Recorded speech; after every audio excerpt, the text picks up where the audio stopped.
Alright, hey guys, I'm going to show you how to make a chart in Excel on the iPad and also add a few elements to that chart. So to start off, this is what we want our end result to look like. So just a table and a bar chart. And so first we have our data, and we're going to add a row above that to have headers. This is important because it will automatically add those headers to our chart. So I'm going to have name and apples as my headers. Then I'll press and drag with my finger to select that table. And so we're going to insert a chart and column graph. And so we'll insert that, drag it to where you want it, just press and drag. And then we are going to just change the title name. It automatically put in apples, but I just want it to be fruit.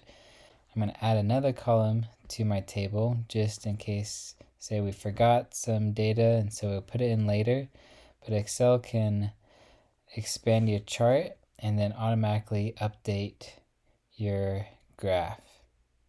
And so we're just going to expand our table, we'll press and drag, and then that will automatically update our chart. An important thing to know how to do is to change the elements of the chart.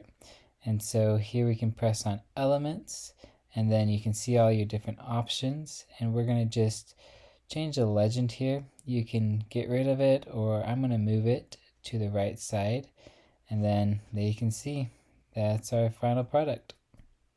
Thanks for joining me, guys. Feel free to leave a comment, please like and subscribe, and yeah, let me know if you have any questions. See you next time.